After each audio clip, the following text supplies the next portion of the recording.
Yeah, I know what you're thinking. I've been at this shit for almost a year and I'm only now getting to Star Wars. Yeah, well, you know, I've had other things I wanted to talk about. But whatever, I'm here now, so what's the problem, huh? But anyway, yeah, I love Star Wars. I mean, who doesn't, right? I mean, I'm not one of these zealots that view it as some kind of high art or anything. The kind who unironically put down Jedi for religion when they're filling out a form or something. I just think it's an entertaining story set in a fun and interesting universe. But even I'm starting to get a bit sick of it. I mean, there's so many series and films and comics and shit coming out that I just can't help but roll my eyes pretty much whenever I hear the word Star Wars now. They've flogged the dead horse so much that there isn't even a fucking horse left. There's not even a skeleton. It's just dust blowing in the wind. I mean, Jesus Christ, Luke Skywalker's grandfather's pet goldfish will probably be getting its own series or comic at some point. It's fucking ridiculous. So given how popular it is, it comes as no surprise that there'd be a few, or who am I kidding? Yeah, there's Star Wars games. Lots and lots of Star Wars games. Star Wars games out the fucking wazoo, including plenty on PS1. So where do we start? Well, we're actually gonna go with the first Star Wars game I ever played, the Phantom Menace. Oh, Jesus. Well, we all know what the consensus is regarding the film, although to be honest, I didn't really mind it all that much. But how does the game measure up? Well, let's grab our lightsabers and thermal detonators, I don't know, and find out. But before we do that, as you're likely aware by now, we're trying to hit 1,000 subscribers by the end of the year. So, sorry to do this to you guys, but you like this video, and you want to show it by smashing that like button. You want to subscribe to DayVeeJay for more classic PS1 reviews and retrospectives, and you want to hit the bell icon so you never miss an upload. Do it, do it, do it. So Star Wars Episode 1, The Phantom Menace, was developed by Big 8 Productions, nope, never heard of them, and published in 1999 by... And let us have a moment of silence for one of the most beloved game publishers of all time, LucasArts, behind some of the most classic titles not just under the Star Wars name but so many other franchises, before they were ripped apart and consumed by the evil overlords at Disney then shot back out as... this? There's always a bigger fish. May they rest in peace. First we get the old iconic text crawl that we see in every one of these games. Seriously, you can't escape from that shit even in the games. Hell, I wouldn't be surprised if fucking Masters of Terras Kasai had an opening text crawl. I don't know, it always seemed a bit daft to me to include the text crawl in the game. I mean, we're not here to read, we want to get straight into the action. Well, at least you can skip it. So we hit new game and get dropped right into the story, where we find the man with a certain set of Jedi skills, Qui-Gon, and his cute little baby Padawan, Obi-Wan, aboard the Trade Federation ship to sort out this Naboo blockade bullshit. And well at least this sounds somewhat like the characters from the film. I don't know, I guess they went to fucking Poundland for their Liam Neeson and Ewan McGregor sound-alikes. Will they agree to leave? Are you going to answer? Hello? Are you up? There we go. What, did you just stroke out for a couple seconds or something? You need me to call you an ambulance? But that's gonna have to wait cause oh shit, what's happening? Maybe this tin can knows. And then we see that we actually get dialogue options because, why? This isn't an RPG. I mean, what's the point of having multiple options if they're all pretty much just gonna lead to the same destination? But whatever, let's just get into the action. Excuse me, but I must be going. Oh, sorry, I don't mean to be rude, old chap, but I don't feel like dying here today. Spoken like a true Brit. Alright, we've got our lightsaber out and it's time to fuck some shit up. And, yeah, something about this just doesn't seem quite as fun as the film version. But despite that, it plays out pretty much the same as in the film. You just run around the ship, waving your laser sword about and fucking up shitty little battle droids. You can deflect their shots back at them, or if you're feeling brave, you can get up close and personal, although it's not recommended if you're facing a group since going after one leaves you open to the others, and it doesn't take them long to whittle down your health. You can also use your force push, and you can get other weapons like blasters and grenades and shit, and you've got a few other abilities. You can jump and climb and roll, and you can interact with switches to open doors and stuff, and that's about it. So you make it off the ship and we get some 3D animated cutscenes, which, okay. I mean, they're fine enough, I suppose, but why didn't they just use the clips from the film? I mean, they're right there. Whatever. So now we're in the swamps of Naboo and have to reunite with our master, and this was pretty much the point where I really started to hate this game. Yeah, let's just rip off the band-aid before we go any further. Yeah, this game sucks. This game really sucks. And I know that might be a controversial take, considering a lot of people have fond memories of it, as do I. I played this game as a kid and remember liking it a lot. And I don't know if it just hasn't aged well or if my memories become distorted with time, but I can only go with my own experience, and I'm telling you, I really did not have a good time playing through it again all these years later. So what makes me say that? Well, let's start with the movement, which doesn't feel good at all. It's slow and clunky, and the controls are heavy and stiff to the point where it feels more like you're trying to steer a fucking forklift than a person, and it just makes everything way less fun than you'd expect it to be. Now, that's not to say they're the worst I've ever seen, but they're definitely on the lower end of the scale, and they affect pretty much the rest of the game. Then add on top of that the fact that you walk everywhere by default, and by walk I mean just kind of shuffle around like C-3PO after he's just shit himself, and to run you've got to hold down R1, and by running I mean just speed up to a light jog. Well, I guess that's fine. I mean, it's not like we've got anywhere important to be right now. Seriously, the characters in this game move slower than any protagonist fucking Rockstar ever conceived. So you're just mincing around this swamp until— No! It's the devil himself! And if you thought old Jar Jar here was annoying in the film, oh, just you wait. At least in the film you could understand what he was saying. Most of the time. Alright, so now we're following Jar Jar. But is he going to be a helpful guide and get us where we need to go unscathed? Of course not!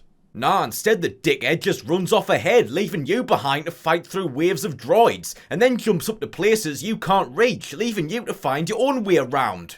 So that's just great. And who the fuck had the fucking gall to put platforming in a game with controls as bad as this? Well, I guess we now know why we move so slow, because if you moved any faster you probably wouldn't be able to go 2 inches without getting stuck or falling off something. So yeah, there's platforming in this game. It's nothing super complex, but even then it's still not very good. You'll be trying to jump from one place to the next, but because the controls are so stiff, it's really easy to undershoot a jump or slide off the edge of a platform, and then you've got to go back round and try again. And then there's this bit where the game just straight up tricks you. You've got this gap that's too wide to jump over, but there's a wire or something that you can use to shimmy across. Okay, fine. But then you've got this fucko flying around on his little speeder thing shooting at you. And if he hits you while you're on the wire, then you fall off and have to climb back up. And there's just not enough time to make it across before he hits you. So I guess you've got to kill this motherfucker. Well, good luck with that, because he never comes near enough for you to twat him with your lightsaber. And he shoots by too quick to hit him with your blaster as well. So what the fuck are you supposed to do? I was stuck here for ages, trying in vain to either shimmy my arse across or blow this fucker into space dust, before I finally realised, oh, turns out you can just double jump across. Nice. Think you could have told me that beforehand instead of leaving me to figure that shit out on my own? And what the fuck was the point of the wire thing? Just to trick you into thinking that you might actually make it across if you just try enough times? What the fuck, man? So anyway, you follow Jar Jar a bit more and he leads you to Qui-Gon, and then you journey down to the underwater city of Otoh Gunga. And fun fact, all the way back in 2007 when BioShock first came out, when I heard that it was set in an underwater city, no lie, this is what I pictured. Man, turns out I was way off the mark, but yeah, that's something. So you talk to the man, the myth, the legend, Brian Blessed himself. Get her out of my sight at once, or I'll eat her! Well, it's not actually him, but you know, who agrees to help you get to the city of Theed to warn the Naboo about the Trade Federation's invasion, even though, I think they've probably already noticed. But turns out old Jar Jar here has earned himself a permanent ban from the Discord server, and is in big trouble for trying to circumvent that shit. So now we've got to go and save his sorry arse. Why do we need that worthless creature? Yeah, tell it like it is, Obi-Wan. He is still an important life form, and I will not see him suffer. I like how Qui-Gon doesn't even disagree, he just doesn't want Jar Jar's blood on his hands. So now we've got to go and break Jar Jar out of the slammer, although I doubt Brian Blessed and his people are going to be very happy about that. Well, no. So what are you supposed to do? Well, how about just massacre them all? Yeah, pretty much. So while Qui-Gon's busy trying to sweet-talk King Bullfrog, his apprentice is just slaughtering his way through his people. Yeah, I'm sure that'll do wonders for your case. I mean, it's not as if you might need their help later on or anything. Now you can go less than lethal I suppose and use your force push, which I guess just knocks them out, but I still don't think they're going to be very happy about that. And to be honest, it's just not as fun as going full Darth Vader at the end of Rogue One on them. Obi-Wan Kenobi, Scourge of the Gungans. Now that's a name I've not heard in a long time. A long time. So you're just going around the city without a map or anything to tell you where you're going, so you kinda just have to have faith that you're heading in the right direction. And this goes on for ages, and it's just so tedious. I mean, you're pretty much just jogging from one place to the next, every once in a while throwing a couple guards out of your way, and then you're having to fuck around with shit like this, moving blocks around so you can flip switches and shit. And is this meant to be fun? Is this really the best they could come up with? I know nothing exciting happens at this bit in the film, but you could have changed it to like, I don't know, make the Trade Federation come down and attack the city, so then you have to help the inhabitants fight them off, and that's what gets them to trust you. I mean, it would have been a lot more interesting than this shit. But whatever, so you find Jar Jar and get in the sub thing, and there you go, the mission's done. Next we're in the city of Theed and have to get Queen Amygdala or whatever her name is out before the Trade Federation get their grubby hands on it. Well, that should be simple enough, right? Nope. Yeah, because nothing's ever fucking simple in these games, is it? No, because now the bridge has been blown up and we've got to find our way around, while fighting our way through hordes of battle droids. And this seems like a good place to get into another big reason why I didn't enjoy this game, and that's the combat, which is pretty simple, although you do have a few options. As said previously, you can use your lightsaber of course, or you can use things like blasters, and you can throw grenades and shit, but I know what you're thinking. Why the fuck would I want to do that? I'm a Jedi, I want to use my lightsaber. Well, you can if you want, but you won't have a good time considering it's pretty much the worst weapon in the whole fucking game. Yeah, you know you're fucked up when you make a Jedi game where the lamest weapon is your fucking lightsaber. So like I said earlier, you can use it up close or you can stay back and deflect the blaster bolts back at your enemies, but all it really amounts to is either mashing the square button to do a few strikes or holding it down to just kind of wave the lightsaber back and forth like you're taking a piss and trying to mark as much of your territory as possible. Yeah, wow. Really makes you feel like a powerful Jedi Knight, doesn't it? And just look how slow this daft fucker swings the thing. It's not a fucking baseball bat, or are you just hungover or something? So yeah, you can deflect blaster bolts, but plenty will still make it through. And like I said, it doesn't take them long to whittle down your health. Or you can try getting in close instead, but because the controls are so slow and clunky, it takes forever to get near enough to hit them. And when you do, you're still left open to fire from all the others. And then it takes ages to move from one enemy to the next. And all the while, they're still shooting at you. And these aren't stormtroopers either. No, these fuckers are actually pretty accurate. So every time you face a group of enemies, it plays out in pretty much the same way. You'll probably survive, but you'll lose a ton of health in the process, which just leaves you weaker for the next encounter. So then you're having to scrounge around trying to find health in between fights. It got to the point where I would pretty much just run past most of the enemies. Now that's the mark of a good game, where you actively try to avoid a major part of it. Yeah. Now to be fair, the combat's okay if you're just fighting one or two enemies at a time, but any more than that and it just becomes a massive pain in the arse, especially if they've got blasters and shit, which most of them do. It would have been much better if they could have just made the movement a bit quicker and lighter and the combat a bit more fast paced. It would have felt way better and it probably would have been just as challenging.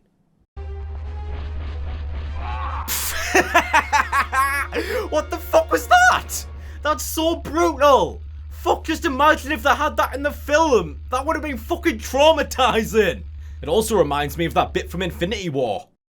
Oh, and if you thought the game was done going out of its way to trick you, no, I remember this bit from when I was a kid. So once you get across the river, you've then got to get into the palace. Well, that's going to be easier said than done, given there's a big ass fucking tank in your way. Now if you're like me, you'll probably be thinking, oh, I guess you've got to destroy the tank first. I mean, they leave plenty of rocket launchers lying around for you to find, so it doesn't seem like much of a stretch that they will want you to use it on this fucking thing. But let me tell you, Call of Duty, this is not. You can fire rockets at this giant piece of shit until the end of fucking time and it'll barely make a difference.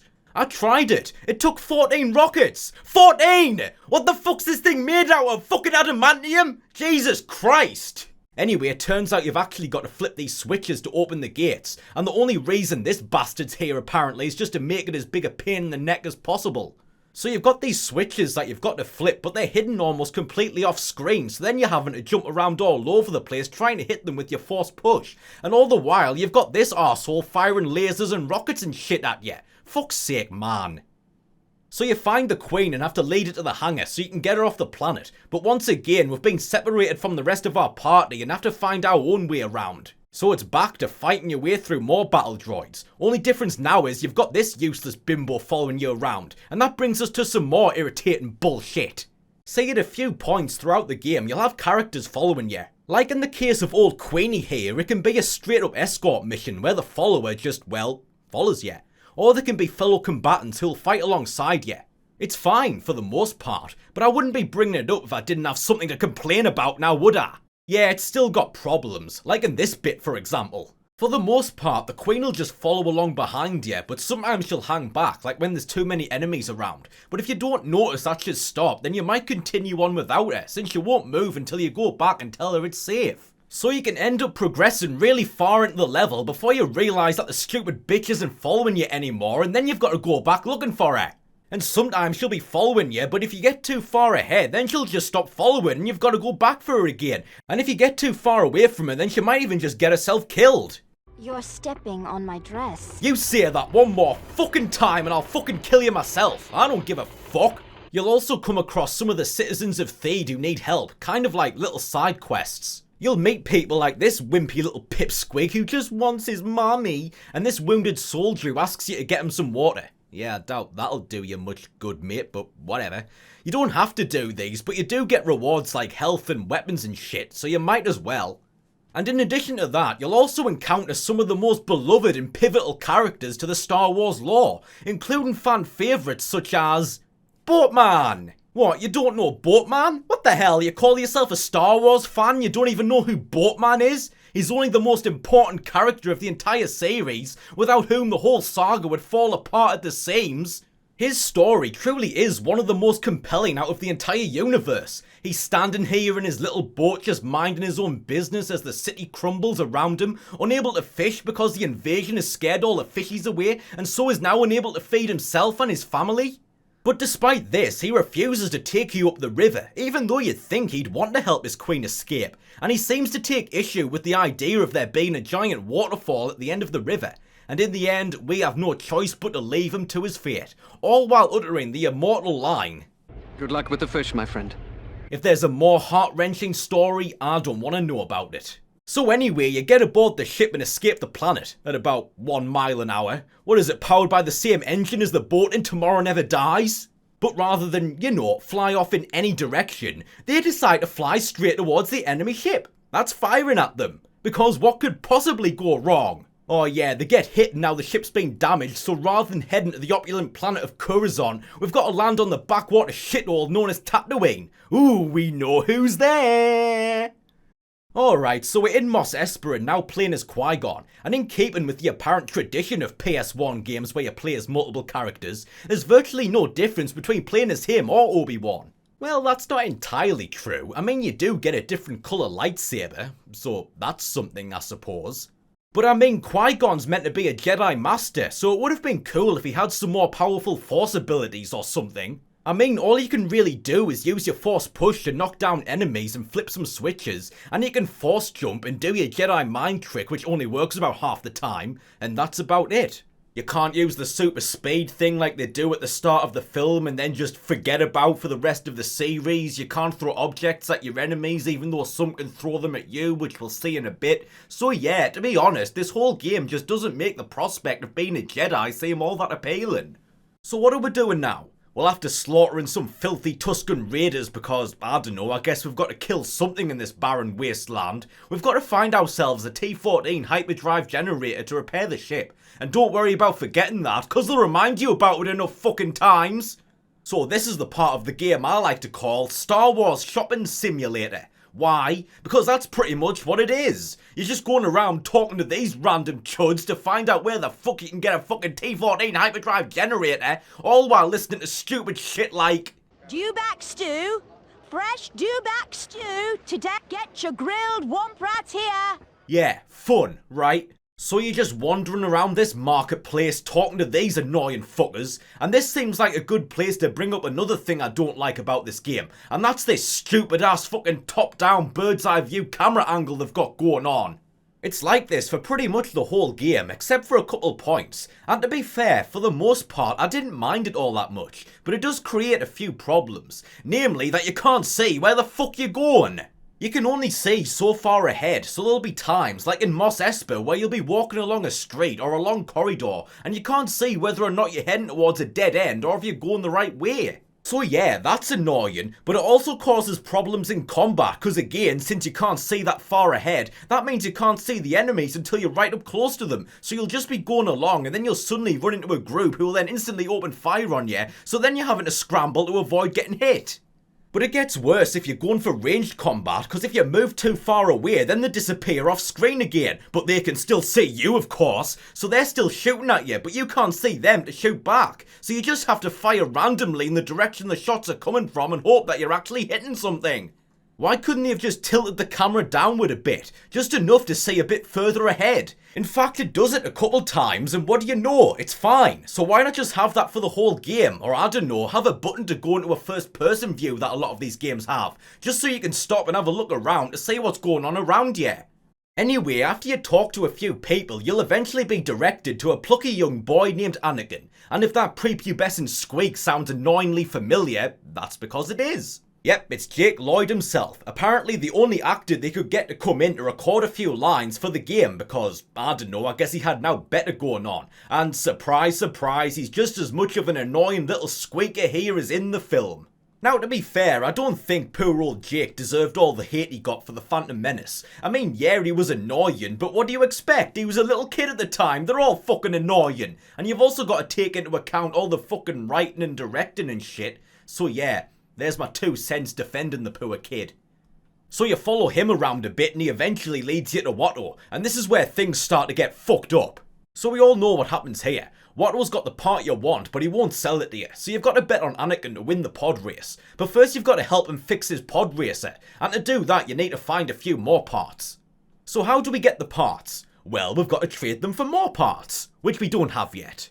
Oh, this is starting to sound complicated.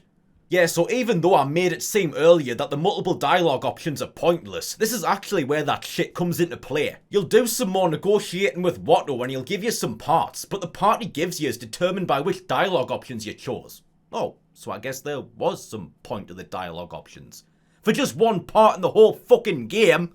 And then it's back to wandering around this shithole to get the rest of the parts we need. And I don't remember if I ever made it this far back when I was a kid, but if I did, I know I wouldn't have been a very happy bunny. Why? Well, considering I needed a fucking guide to get through it now, as an adult, yeah, I doubt I would have had much more fun with it back then either. So yeah, this bit's just needlessly complex and tedious to boot. You're just going around talking to randomers until you find someone who'll trade you one of the parts, or give you a side quest to do in exchange, but you've got to do it in order or it won't work, and you need to know who to trade what to, and you just end up going back and forwards, all over this fucking place, and it's just so fucking boring. I mean, it just makes me so angry that I could just kill everybody. You, come here, it's time to meet your maker. Die, you fuckers! I hate this fucking planet! I'm gonna leave it devoid of life! I'm going Order 66 on you motherfuckers!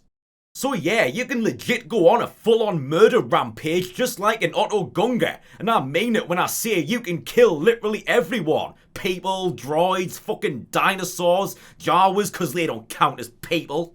Wow, that's a strange weapon. Why yes it is, little boy. Want to see how it works? That's right, not even the children are safe. And all I've got to say to that is, finally a developer with some balls. The kids will even come up to you and ask you who you're gonna kill next. Who are you gonna murder next, mister? You little piece of shit.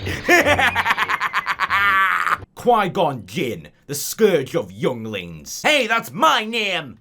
So yeah, that's fun I guess, but is this really the best they could come up with? I mean, yeah, I know there's not a whole lot of action at this bit in the film, but they seriously couldn't think of anything better than what's essentially a look round an interstellar fucking yard sale? You've heard of Star Wars Bounty Hunter? Well, this is Star Wars Bargain Hunter! Now there's a reference no one outside the UK is gonna get. Oh, and you better make sure to save often while you're embarking on this sci-fi supermarket sweep. Why? Because guess what? Yep, it's another one. Another fucking game without any fucking checkpoints. Wow, this game just gets better and better. So yeah, you get killed or fuck up once and it's back to the start of the mission with you. Unless you've remembered to save, in which case you can just load the game. But is it really that unreasonable to expect there to be some fucking checkpoints? I mean, if Crash Bandicoot could manage that shit back in 1996, why couldn't this? Or were they just like, oh, our game's so good, they won't mind having to replay whole entire bits of it over and over again? So yeah, you've really got to remember to save regularly, because if you don't, then there's a good chance you're going to end up replaying whole parts, as if they weren't annoying enough the first time. Yeah, just some more irritating bullshit. And I know I'm not the only one who thinks that, considering when the game was re-released on PS4 and 5 that added a quick save function. Why couldn't we have that shit in the original? Cause you know I'd be hammering the shit out of it like you should be hammering the subscribe button under this video so you don't miss an upload. Anyway, eventually you get the parts to finish the pod racer, and you'll also meet this charming young lady who agrees to introduce you to Jabba the Hutt, who may have an interesting proposal for you. Alright, so now it's time for the race, but first we've got to go and see what Jabba wants. So you talk to Jabba's employee, and Jesus, this dialogue. It's not bad, but let's just say I'm glad I never played this bit with my mother in the room back when I was a sweet, innocent youngling. It's nothing explicit, it is a T-rated game after all, but it is surprisingly suggestive for a Star Wars game. I mean, hell, whenever I talk to one of these broads, every other line I feel like I'm about to hear I'll suck your dick for 20 credits. Yeah. So anyway, she leads you to Jabba, but oh shit. It's a trap! Turns out Slug Boy's got something else in mind for us. So apparently, we are to provide entertainment for Lord Gastropod here. And I'm not gonna lie, the first thing I thought of was the bit in Knights of the Old Republic 2 where you have to dance for the Hutt in that game. Oh, Jesus.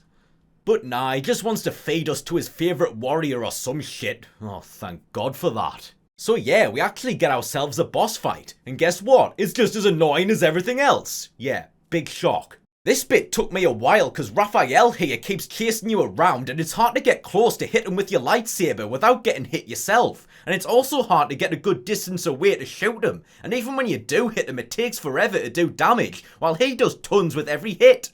In the end, I would just run up and swat him a few times with my lightsaber, then back out of range before he could hit back, and then just kept doing that. Yeah, real fun fight. So after you win, Jabba lets you go and gives you some money to bet against Watto, but first you've got to find the bastard. Well, that can't be too hard, right? What are you kidding, bro? Since when has anything in this game been fucking simple? Well, that's not about to change, cause no, you can't just go and talk to Watto. Why? Cause the fucker's nowhere to be found, that's why. You can walk all over this place for a million fucking years and you'll not find him, going back and forwards through all these areas that serve no purpose whatsoever. Seriously, you'll find all these random nooks and crannies that you think might lead you somewhere, but they just don't. Nah, instead you've got to talk to more random weirdos, as if we haven't already had enough of that shit.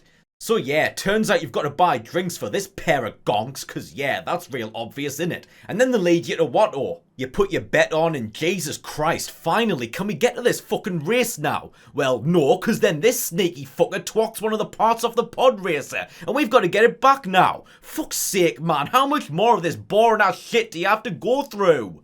And after all this shit, they don't even let you play the fucking race, cause, I don't know, I guess they cut it so they could save it for fucking Star Wars Racer. So now that we've got the T-14 hyperdrive and that annoying little fucker Anakin in tow, we can finally get the fuck off this shithole planet. But not so fast, boyo, cause oh shit, look who it is. It's the man of 1,000 words, the horniest guy this side of Alderaan. Now this has got to be good, right? Well, just look. Yeah, kind of underwhelming if you ask me. Kinda just reminds me of when we used to play Star Wars as kids. We'd have our little toy lightsabers and we're just like... Wing, wing, wing. So yeah, all you really have to do is just stand there and hold down the square button to wave your lightsaber at the guy and do damage. That's literally all you have to do. Just keep that button held down and you'll hurt him faster than he hurts you. You've just got to be careful to stay close to him, because if you let him get away from you, he'll kill that daft biddy Padme. And I mean it when I say you have to stay close, because he doesn't have to get that far away. Seriously, you'll be running after the guy, then all of a sudden it'll be like, oh, Padme's dead, and you're just like, what the fuck? But to be fair, I know this was probably the best they could do at the time, although I don't know, maybe they could have found a way to make it a bit more strategic or something. Anyway, you'll get his health down to halfway and then Qui-Gon just kind of runs away like a pussy. Oh yeah man, you had him on the ropes, you could have taken him, but whatever, you jump on the ship and that's that. So we've finally made it to Coruscant, where we're playing as Captain Panaka now, and in a refreshing change of pace, playing as him is actually different to playing as Qui-Gon and Obi-Wan, in that we now have even less abilities. Yeah, in truth he's exactly the same as the Jedi, except now you don't have a lightsaber or any force powers, with nothing to replace them. Great. Anyway, we've got to escort the Queen to the Senate, but these guys ain't too happy about that, and destroy our transport. Well that's okay, I guess we can just call another. Nope. Okay, well, shall we call the police or something? Nope, wrong again. Instead we're gonna go on the Coruscant City tour or whatever, cause apparently that stops off at the Senate. What? But oh no, we haven't got enough money for tickets. Man, fuck that. How about call the police? There are people literally trying to kill us. Who the fuck wrote this bit? So now we're going around haggling for money to buy tickets for the tour, all while we've got hired killers after us. Was this really what was happening while Qui-Gon took Anakin to the Jedi Temple? Could they not come up with anything else? So you buy the tickets, but then shit, the transport's left without us. Man, these poor fuckers just can't catch a break, can they? But then it gets worse, cause then the Queen gets nabbed, and now we've got to go down into the lower city to save her. Well, I guess this is the closest we'll likely ever get to Star Wars 1313. Thanks a lot for that, Disney! So now you're just going around the lower city shooting bad guys and, homeless people until you find the Queen and it becomes another escort mission. And now we'll take a closer look at the presentation side. The graphics are okay. They're not great, but they're not terrible either. There's a nice level of detail in the environments, and I like some of the lighting effects, and they do a pretty decent job of recreating the locations from the film, but some of the textures are really rough, and a lot of the time they're just really ugly to look at, and the character models are absolutely awful. I mean, they look okay during normal gameplay, but then the camera will zoom in during conversations and shit, and oh man, just look how blocky and jagged that shit is. What is that? What the fuck is that? I mean, if it weren't for the basic colours and shit, you could barely tell who anyone is. The voice acting also sucks pretty hard. I joked about Jake Lloyd earlier, but to be honest, he's probably the best out of everyone who worked on this. The characters, for the most part, sound like their counterparts from the film, but the line reading's just really awkward and stilted, and then you've got these points where they just randomly slip into a coma for a few seconds, and you're left wondering whether or not the game's glitched out. And while, like I said, most of the characters sound like the film, some of them don't, and the difference is honestly laughable. So anyway, you finally managed to get the Queen to the Senate. Fuck me, based on their look, I wouldn't have been surprised if a fucking piano fell on them before they got inside. And then the developers take a leaf out of Harry Potter and the Philosopher's Stone book and explain what happens next with just some random text crawl, cause, I don't know, I guess they couldn't figure out how to turn that bit into gameplay. Even though they managed with these bits, I mean, they were weird and annoying, but they found a way. So apparently we've got the Gungans back on our side. Yeah, I guess they forgave us for our rampage earlier, and now we're going back to the palace to capture the boss of the Trade Federation. Alright, so now we're back in Theed, and oh god, look at that! What, did you not have the rights to the likenesses of the actors in your own fucking film? Whatever, so we're back to playing as Obi-Wan and leading the assault on Theed, but oh shit, it's time for round 2. Here we go, best part of the film, and there'll be no pussying out this time. Alright, let's do this shit. Wait, what? What the fuck? We don't get to play one of the most iconic scenes in the entire franchise? Are you fucking kidding me? And instead we have to play as a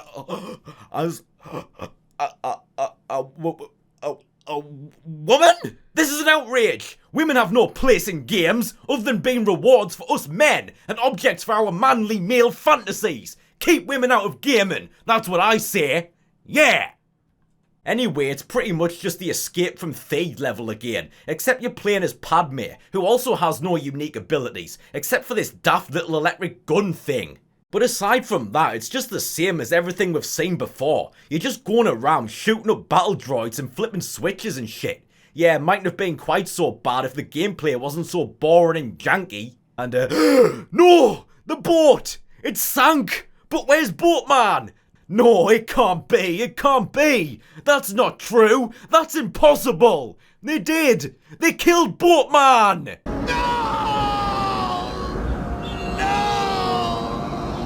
But anyway, when you get far enough, you do actually switch back to our two Jedi, taking on the coolest Sith Lord who still has his original legs. Well, for now. Or at least one of our Jedi, while the other's just kind of having a fucking daydream over here. Wake up, Obi-Wan! But yeah, this fight plays out pretty much the same as the first round, except now you're double teaming this horny fucker. You just keep the square button held down to beat the shit out of him, or you can just whip out your rocket launcher and blow his arse away. Why don't they just do that in the film? But regardless of how you do it, when you get his health down a bit, this time it's he who runs off like a pussy, and we switch back to Padme and Panaka. And if you thought escorting the Queen was annoying, that's nothing compared to leading this daft fucker around. Yeah, he's pretty much the Natalia of the Star Wars universe. He's either running off by himself or he's just standing there while he's getting ass blasted like the fucking president in Men in Black Crashdown, or he's running into your line of fire while you're mowing down battle droids with the turret and getting himself fucking killed. Alright, now it's time for the final battle. But wait, I thought the whole assault on Theed was meant to be the final battle. So, I guess this is the final battle of the final battle. Okay. And I'm not gonna lie, by this point I was so done with this game. I wanted nothing more than to just wash my hands of the whole thing. So I guess there's no better time for the fucking thing to start shitting the fucking bed. Yeah, for some reason at this point the game just became really unstable and would keep glitching out, to the point where it would become unplayable. Like for instance here, you've got to find the coloured key cards to get through the doors to reach the Viceroy, but one problem was, for some reason the doors just wouldn't open. I mean, I'd found the key card, I had it in my inventory, I was standing next to the scanner thing and pressing the action button, but just nothing would happen. I wondered if Panaka had to be with me, but no, just sometimes it would work and other times it wouldn't. And the times it didn't meant that my progress was pretty much halted, and I had no choice but to start the mission again. And also, Panaka's AI became really screwy in this mission. He would just constantly get himself stuck. Sometimes he wouldn't follow when I couldn't get him to move, and then he'd get stuck trying to run through walls and shit. And cause I'd already saved when he'd gotten himself into this state, and you can't restart the mission from the pause menu, the only way to get him out of it was to put him out of his misery, so then I'd fail the mission and be able to start again. Anyway, we then switch back to the Jedi again, but Obi-Wan's been separated from Qui-Gon, like in the film after receiving some sweet chin music from Maul. But rather than, you know, just force jump back up, cause nah, that'd be way too simple, wouldn't it? Instead we've got to go around this whole fucking maze of walkways and elevators and shit. And this is where the platforming's the most annoying, cause you're running along these narrow walkways and because the controls are so fucked up, if you're not careful it's really easy to fall off and die, and then you've got to start again from where you last saved. Throughout this whole bit, I was saving after doing literally anything, cause I mean it when I say you can die at literally any moment. And then they've got you pushing blocks around and flipping switches and solving stupid ass shit like this. And does this look like fun to you? I mean, how could you turn one of the greatest scenes in Star Wars, and to be honest, film history in general, into such tedious and annoying bullshit? But then you switch back to Padme, oh joy. And by this point, I was really done with this game, to the point where I said, fuck this, I've had enough, I'm gonna cheat. Yeah, if you put in a code at the main menu, you can enter, I guess, some kind of testing mode where you can turn off damage, pretty much making you invincible, although you still can't die, like if you fall off something. And then I just went John Wick on these motherfuckers, blowing their asses away left and right. And fuck me, look how many there are. You've got destroyer droids, rocket launchers, turrets. I've got no fucking idea how I'd get through this shit if I was playing properly. So yeah, I'm a dirty little cheater. I experienced a hollow victory. Aw, boo-hoo, sue me, like I give a shit. So after wiping out more bad guys than fucking Arnie and Commando, you finally make it to the Viceroy's office, where I just can't wait to shove a fucking thermal detonator right up his ugly Neimoidian arse. And Jesus Christ, what the fuck's up with his voice? Did they even try to make him sound anything like what he does in the film? Have you finally decided to sign the treaty? Oh yeah, I've just slaughtered half your army. Yeah mate, I'm here to sign the fucking treaty. But oh shit, it's another trap! Oh, well that didn't go as planned, did it? And, well, I guess he just gives up. And that's that. But then it's back to, this wank. So you make it through all this bullshit, but then...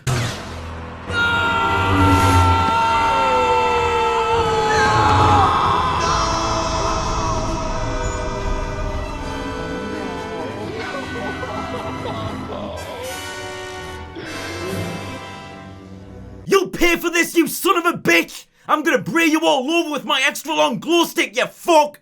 You killed Oscar Schindler! Ra's al Ghul! Zeus! I'll never forgive you for this!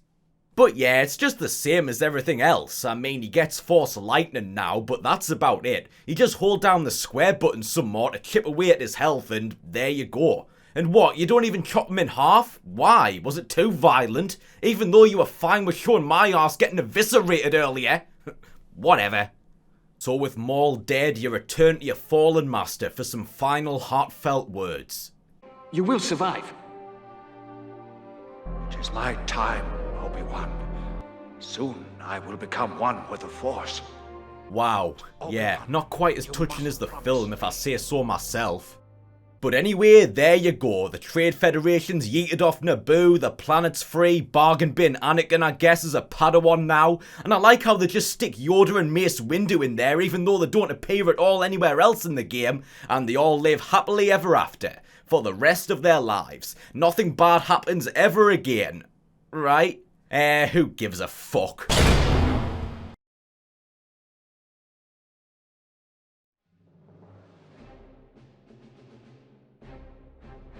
So that was Star Wars Episode 1, The Phantom Menace on PS1. And in conclusion, yeah, here's another entry for the list of games I'm never going to touch again for the rest of my life. Yeah, sorry guys, but it's just not very good. And it's not just a case of, it just didn't age well either. I mean, I've played plenty other games from the same time and before that have held up way better and are still fun to play. And this just isn't. It's slow, clunky, tedious, frustrating, the combat sucks to the point that I would just run past most of the enemies, and it just doesn't feel good to play. I'm not kidding when I say that during my playthrough, I could barely go a minute without saying out loud, I hate this game, and a game can't be good if throughout my entire time playing it, I was wishing I could stop and be doing just about anything else. I was surprised to see during my research that a lot of people still like this game. I saw a lot of comments saying, I remember this game from when I was a kid. It was one of my favourites. It's just as good now as it was back then. And I'm just sitting there thinking, did we play the same fucking game here? I mean, it could be fun at times, like when you're going on GTA-style rampages in Mos Espa, which I saw a lot of people commenting about. But all that really says is, yeah, the game's fun when you're just fucking around in it, but it's nowhere near as enjoyable when you're actually trying to play it properly. And it's not as if it got rave reviews back then either, because it didn't. The reception, at least on PS1, was pretty lukewarm at best. You see what I did there? Lukewarm. That's happened a couple times when I've been doing these videos, most notably with the Bond games, where I've thought, I remember those games, they were so good, I can't wait to try those again, and then I did and was like, this doesn't feel anywhere near as good as I remember. And it got me wondering, is it really the games we're nostalgic for, or the times that we first played them? The days when we were kids and life was simple, when we weren't having the life crushed out of us by all the dumb bullshit and dread we put up with now as adults. Maybe, who knows? So yeah, Phantom Menace on PS1 sucks. If you ask me, just stick with the film. Yeah, I know it gets a bad rap, but I'd rather be forced to watch that over and over again for the rest of time than play this shit again. Hell, I'd rather watch fucking Rise of Skywalker again. Yeah! As I said at the beginning, I've never heard of the guys who made this, Big Ape Productions, so I did a bit more research. What else did they make? Well, you know what? It's starting to make a lot more sense now.